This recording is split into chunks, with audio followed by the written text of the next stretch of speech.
Bem, pessoal, eu tenho dor de cabeça constante. Será que eu tenho hipertensão intracraniana, idiopática? É comum, né? O pseudotumor cerebral? Eu vou explicar para vocês, porque chega muito aqui no meu consultório pessoas com dor de cabeça e pedindo para eu solicitar uma punção lombar, porque acha que está com hipertensão intracraniana idiopática, né? E eu costumo explicar, e eu vou explicar aqui para vocês, quando a gente realmente suspeita, né? Por que suspeita? E que não é uma doença tão comum quanto muita gente imagina, né? Então vamos lá para vocês entenderem. Toda vez que um paciente tem uma dor de cabeça, uma dor de cabeça crônica que não melhora, ele fica logo preocupado com as doenças mais graves. E aí vai envolver os tumores cerebrais, né, os aneurismas cerebrais, né, e também, dentro desse contexto, a hipertensão intracraniana idiopática ou pseudotumor. E por que eu vou explicar isso? Né? Existem algumas doenças que elas não são tão frequentes, mas quem tem essa doença, isso limita tanto, isso incomoda tanto, né? Que as pessoas realmente produzem muito conteúdo sobre essas doenças aqui na internet. Várias doenças acontecem isso. No câncer, bastante comum de acontecer isso também, né? Até tumores raros, você vê às vezes muitos vídeos, muitas pessoas com dúvida, ou começam um sintoma e acham que tem com isso, né?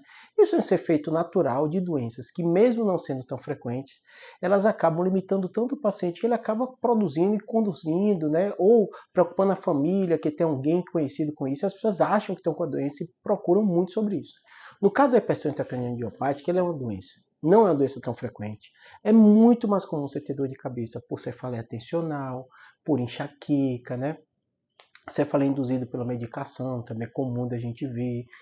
Todos esses tipos de dores têm uma frequência muito mais alta que a hipertensão intracraniana idiopática. No caso da hipertensão, o que preocupa a gente? Né? Quando o paciente tem uma dor de cabeça crônica, com piora visual, uma dor de cabeça num contexto de pacientes de maior risco, paciente com sobrepeso, obesidade, acontece mais em mulheres e mulheres jovens. Né? Muitas vezes aquela dor não está melhorando, você fez toda a investigação, a grande parte desses pacientes você faz uma ressonância e tem alguns sinais na ressonância que a gente suspeita da doença, a pressão intracraniana aumentando, altera nervo óptico, né? E a gente acaba suspeitando dessa doença.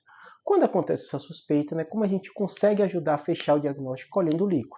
O líquido da coluna é retirado e a gente consegue ver essa pressão licórica mais elevada. E a gente, na maioria das vezes, fecha o diagnóstico. E aí a gente vai fazer o tratamento. Né? Junto com o diagnóstico, tem alguns diuréticos que a gente utiliza, no caso de Amox, né?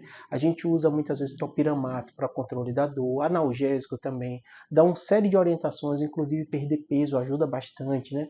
Todas essas orientações para tentar controlar a pressão. Grande parte das vezes a gente consegue controlar. Existem casos do paciente ter um comprometimento do nervo óptico importante, ser refratário a esse tratamento clínico, que às vezes a gente tem que fazer cirurgia, colocar válvula, colocar algum dreno para reduzir essa pressão intracraniana, ou fenestração de banha do nervo óptico. Eu tenho muito vídeo aqui falando sobre o tratamento, né? Então, o objetivo desse vídeo é dizer para você, se você está com uma dor de cabeça crônica, sempre na cabeça do médico a gente pensa assim, a gente investiga as causas mais comuns. O que é mais comum na mulher com dor de cabeça? A enxaqueca, a cefaleia tensional, né? A dor de cabeça relacionada, induzida por remédio de uso crônico de forma inadequada, anti-inflamatórios e outras coisas. A partir daí, se o médico começa a notar que está fugindo à normalidade ou alguns sinais e sintomas que lembram uma hipertensão, ele vai pedir a avaliação do líquido, que vai ver essa pressão mais alta. Lembrando, não é um teste tão simples, tem que ter. Aqui, por exemplo, eu mando para alguns laboratórios que fazem muito bem isso, né? Porque tem que ter a medição de forma adequada. Às vezes os pacientes acabam fazendo em locais que não têm muita experiência, é feito de forma amadora e às vezes dão resultados equivocados. Por isso que é importante fazer um local com experiência nessa medição. Espero ter ajudado. Abraço.